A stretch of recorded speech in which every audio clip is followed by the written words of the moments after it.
Kalau nonton film ini bakal ketahuan ya gitu. Ibunya ini berubahnya tuh gara-gara apa? Karena selama ini kan di thread-nya memang nggak dikasih tahu kan, ngambang gitu, kayak menggegantung gitu. Sebenarnya ibunya ini apa yang menyebabkan ibunya ini berubah gitu.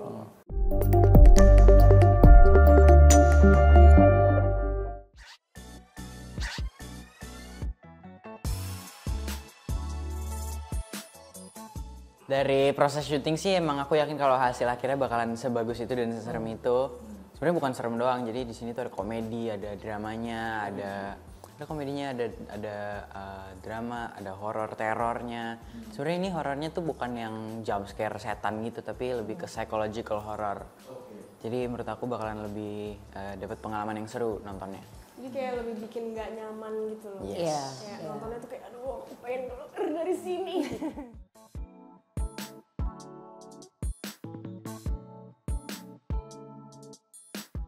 Mirip, iya. Iya. Iya lagi, banyak lumayan. Sefrekuensi semuanya, gaya bercandaannya, aduh. Ya memang jadi orang sangat yakin banget kalau ini anak memang lahir dalam satu kandungan gitu ya, satu rahim gitu. Yang aku nggak bisa ngebayang mungkin ibunya saat itu ngidamnya tuh parah mungkin ya, bisa anaknya seajaib ini gitu loh. Energinya mereka luar biasa dan itu yang meng-attract aku juga untuk ya aku mau di film ini gitu, ketemu dua anak-anak hebat ini. Mereka total banget, all out banget.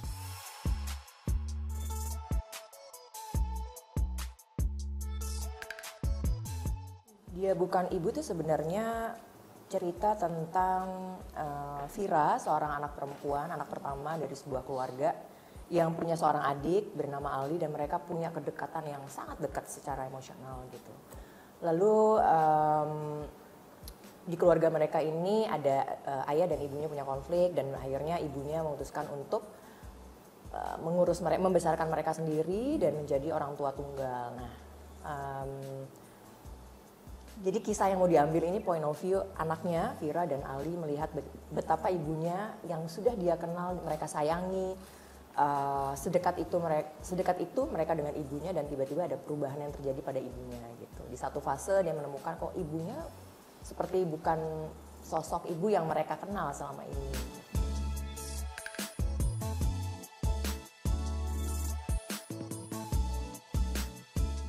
Nah itu dia memang, jadi sebenarnya sejak media visit kemarin aku juga ditanyain sih di DM gitu. Mereka-mereka yang ngikutin banget threadnya Zero Point, Dia Bukan Ibu itu kayak nanya, Mbak berarti ini nanti kalau nonton film ini bakal ketahuan ya gitu. Ibunya ini berubahnya tuh gara-gara apa? Karena selama ini kan di threadnya memang nggak dikasih tahu kan, ngambang gitu, kayak menggegantung gitu. Sebenarnya ibunya ini apa yang menyebabkan ibunya ini berubah gitu. Dan mohon maaf tapi kami juga nggak bisa sebutin di sini. Iya. Nungguin ya. Terjawab. Bakal terjawab justru di situ gitu.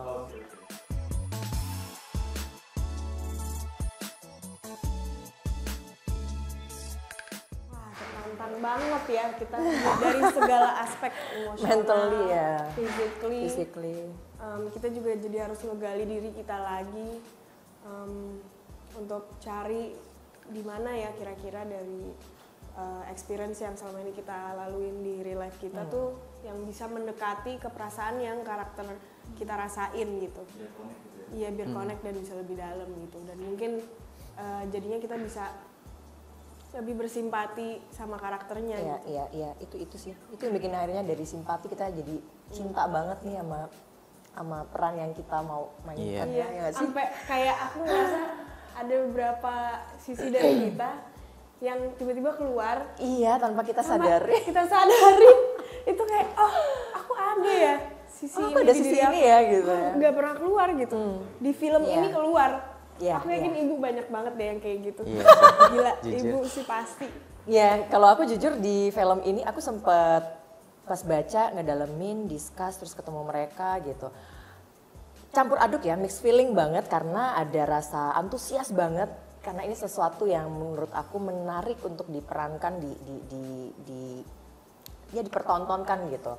Jati diri seorang perempuan, ini kan tentang identitas perempuan, eksistensi seorang perempuan dari mulai dia lajang, kemudian menikah, jadi istri, jadi ibu gitu, tentang pencarian diri lagi seorang perempuan gitu. Dan aku ngerasain banget itu, dan yang membuat menantang adalah seberapa berani dan seberapa mau Artika Sari Devi itu jujur untuk memainkan peran ini gitu loh. Karena kayak ya tahu sendirilah perempuan itu kan banyak banget ekspektasi dari dan tuntutan ya dari apa namanya dari lingkungan sosial. Perempuan harus begini, harus begitu, diharapkan begini dan begitu gitu. Ada sisi yang kita mungkin selama ini nggak mau kita perlihatkan ke orang lain gitu kan, dan itu yang berani nggak untuk kita rilis itu, reveal itu.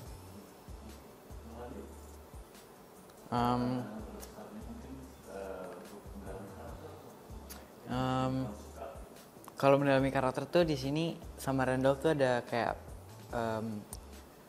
cara khususnya. Jadi kayak semenjak reading tuh kita ngobrol. Jadi Randolph tuh kenal aku secara personal, baru kita bisa bikin karakternya. Jadi sebenarnya ya itu ngobrol, tuker ide, kita bangun karakternya bareng-bareng. Dan mungkin kalau tantangannya sih ya bener sih, ini kayak physical dan emotionally draining banget karena scene-nya lumayan intens dan banyak yang emosional. Terus di sini kan aku pakai kacamata, jadi itu juga lumayan challenge tuh karena kacamatanya beneran blur ya? yang dan tebel fish eye gitu. Itu juga lumayan tantangan. Dan selain itu sih kalau ada tantangan paling di set kayak ada adegan sama kucing, terus ada adegan kita lari-lari, manjat-manjat. Itu sih tantangannya ya. Gila, Masih kamu ngambek sama aku kan? Iya Kamu lagi. gak bisa kan ngambek sama aku? Itu susah sih kalian. Ya ada satu scene yang mereka harus kayak ngambek gitu ya Ngambek-ngambekan. gitu. Itu sedih Ngambek-ngambekan. banget Padahal ini aslinya nempel banget, udah kayak kembar dempet berduaan ini.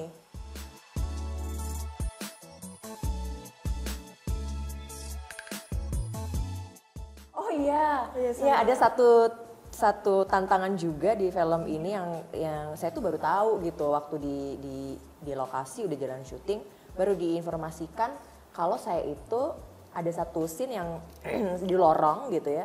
Itu tuh saya nggak jalan pakai kaki beneran gitu, tapi di atas segway, jadi harus imbang balance di atas 2 roda gitu, jalan gitu. Dan itu kan nggak gampang ya. Iya. Dan itu lumayan challenging. Dan itu iya takut ngejeplak udah ibu. Iya, soalnya kan biar nggak Iya. kelihatan kayak ngelangkah. Jadi harus pakai segway itu dan lorongnya tuh benar-benar sebadan kita, lebih dikit lah. Iya, Jadi itu harus presisi. harus presisi banget. Dan itu saya kayak oke, ini saya mau dilatih jadi pemain sirkus apa gimana? Ya udah, dan akhirnya belajar di lokasi beberapa hari sebelum shoot ya itu ya, 3 hari sebelum syuting, dan alhamdulillah dalam waktu 15 menit saja saya bisa dengan bantuan anak-anak saya. Gila, bangga banget aku loh. Iya, aku juga bangga.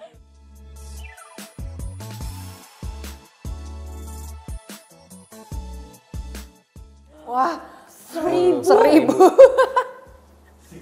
Iya, serem banget. Ya Serem jujur banget, ya, serem. saya meranin tokoh ibu aja saya takut gitu. Iya. Saya tuh kalau ditanya kamu takutan nggak anaknya, enggak gitu. Saya tuh orangnya beranian gitu. Tapi di situ saya takut. Saya takut. Mungkin Saya nanti takutnya kalau- karena tokoh ini, sosok ini ada di saya gitu loh. Mungkin nanti kalaupun kita nonton filmnya untuk pertama kali tuh, walaupun kita udah tahu plotnya, kita pasti ketakutan sih. Iya. Aku udah kayak prepare kalau udah mau nonton tuh maunya deket Aurora aja biar Iya. bisa gitu. Ya, tapi gambaran ininya ya, gampangnya tuh kalau ngelihat film ini tuh takut yang kita rasakan itu bukan creepy yang gimana ya. Takut kita ngebayangin kalau itu beneran terjadi di kita, di keluarga kita gitu. Kayak kita berasa udah tahu banget anak-anak kita seperti apa, tapi ternyata kita belum kenal sepenuhnya mereka gitu. Jadi banyak yang kok ini siapa sih sebenarnya gitu loh, orang yang selama ini deket sama kita, yang harusnya kayak ibu yang harusnya jadi rumah buat anak-anaknya, tapi ini siapa sih gitu. Dan kok nggak terduga aja gitu, nggak terduga, dan kita kayak aduh amit-amit ini terjadi di diri kita. Halo semuanya, kita dari cast film Dia Bukan Ibu. Kita mau ngajak kalian buat ayo nonton film Dia Bukan Ibu tanggal 25 September 2025 September 2025 di bioskop kesayangan kalian. See you. Bye.